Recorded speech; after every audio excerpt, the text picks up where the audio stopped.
Even like some of the very best athletes in the history of the sport, they dealt with that in the past, and they were able to overcome that through techniques. They developed good techniques in order to overcome it. Guys, today I have a very interesting question here from the user called Zach Wilbur, and he's from the Real Jiu-Jitsu Lifestyle in Dallas, Texas. He's white belt, 49 years old, and he's doing Jiu-Jitsu for only 2 months, and he's telling me that he deals with claustrophobia. So he said that anytime he's doing Jiu-Jitsu and he gets stacked or smashed, he feels like an overwhelming sense of panic, and then he asks to stop the row. So he said that he already discussed that with his teammates and his instructors, and he felt much better after that.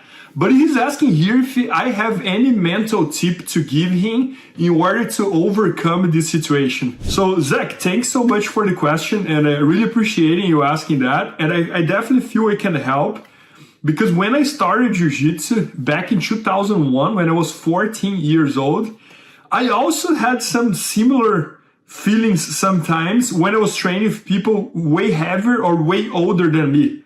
So remember, I was 14 years old, I was pretty skinny, and anytime I would roll with someone that was way heavier than me or much older, and they just wanted to smash me and kind of like bully me, I would kind of feel the same thing, you know. Like, I do have memories of some kids that I was like 14 and they were like 17, and they were rolling with me, kind of trying to bully me.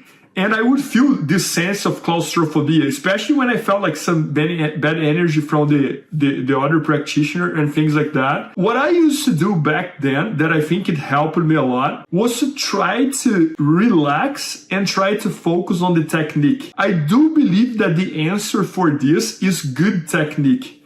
Because, for example, anytime I'm on a bad position in Jiu-Jitsu and I fight really hard to escape without the good technique, I feel tired much faster, and I almost feel like my heartbeat like going really hard, just because I'm just doing conditioning stuff. I'm not really focusing the technique. And anytime I do have the technique, I almost feel like I'm meditating on that bad position. Because, you know, let's imagine I'm fighting against a guy who's very heavy and he's all sweat, and he's like, he doesn't have the rasher underneath the gi, and he's on the mount, and he's putting the chest on your face, that disgusting situation. If I have the good technique to escape, what I'm gonna think is like, wait a second, let's calm down.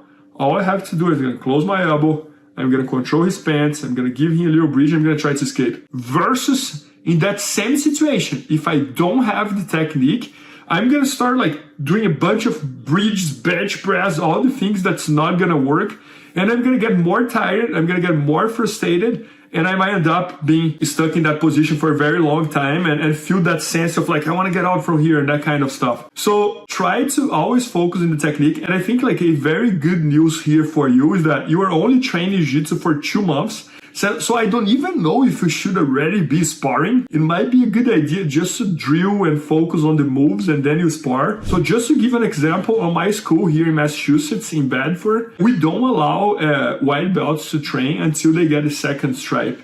Until then, they just do drilling, and we call like the speed drills. They do drills with speed, and we avoid letting them roll, because I truly believe that for a person who is starting Jiu-Jitsu and has never done Jiu-Jitsu before, if you dump them on a bunch of tough sparrings, only the survivors will survive. Most of the people will quit because they will get hurt, they will feel like the Jiu-Jitsu is not for them and that kind of stuff, and they might end up quitting. So my suggestion is like, be patient. You're just in the beginning of your journey, and try to focus a lot more in the technique than actually in you're trying hard to escape. And be open with your training partners, with your teammates, and with your coach. So share this with them, tell them about your situation, and even try to be a little bit more selective with who you roll with. Try to, if you're already rolling, if you're already doing spars, try to train more with the people that you trust, with the people that you feel that if you tell them that you're having claustrophobia, they will let you go, and without judgments and things like that.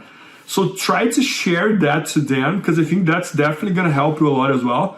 Because I think that I'm not a doctor, I'm not a psychologist, so don't take my words 100%. But I do think that claustrophobia is a lot of like emotional, it's emotionally as well. Problem when you go against a guy who you don't get along very well, or maybe like you don't know that person very well yet, you might feel even more, versus when you go with a person that you trust, a person that it's a friend of yours, you know that if you have claustrophobia, you can just tell him and he's gonna let it go, and this and that, you're gonna feel much better. So my suggestion over here is focus more on the technique, okay, instead of like just trying to escape. So try to learn more escapes. Be open with your instructors and teammates. Tell them what's going on. In Jiu-Jitsu, there's like thousands of techniques. If I was on your shoes, I would be trying to focus more on escapes than attack. Because I don't think you get claustrophobia when you're attacking. You probably only get claustrophobia when you're defending, when you're trying to escape. So if you develop that skill in Jiu-Jitsu, I think it's gonna do better for you than developing the skill of submissions, attacking, and this and that. So if I was in your shoes, I would be trying to study a lot of escapes in Jiu-Jitsu and try to improve that area. One of the best Brazilian Jiu-Jitsu athletes in the history, his nickname is Tererê, Fernando Augusto. I have heard that he had claustrophobia when he started Jiu-Jitsu. And that's one of the reasons that he developed such a great passing game and also developed such a great butterfly game, just because he couldn't feel smashed when he couldn't be smashed when he was on bottom. So he had to develop like skills to not be smashed, which was like the butterfly guard. And he ended up developing a great passing game as well, because he would avoid to stay on bottom. So you see, like, even like some of the very best athletes in the history of the sport, they dealt with that in the past, and they were able to overcome that through techniques. They developed good techniques in order to overcome that emotional state that they had. I think that's gonna make you feel better, because you're gonna see that you're not alone in this situation. So just to summarize everything, I'm not a doctor, I'm not a psychologist, but if I was on your shoes, what I would do, that's kind of what I did when I started and faced a similar situation. I would focus a lot more on techniques than just trying to escape. I would share that with your teammates, share that with your instructors. I would try to focus more on escapes than attacking and submission positions.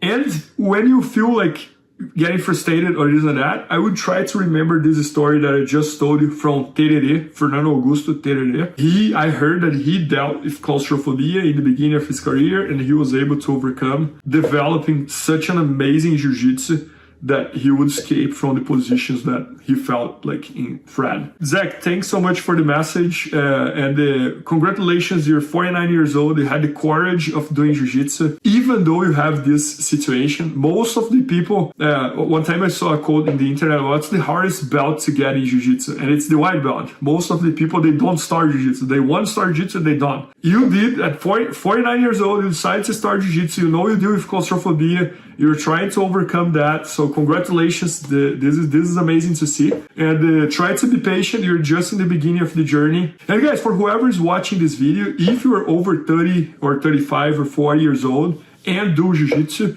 my best selling courses at BJJ Fanatics are the Jiu-Jitsu for Old Guys series. I have that series for pretty much every single subject, and it's on bjjfanatics.com, and make sure to check that out, and I hope you guys enjoyed. Please help me out to grow my YouTube channel. Just click subscribe. And to watch more videos, just click under see more videos. I hope you enjoyed.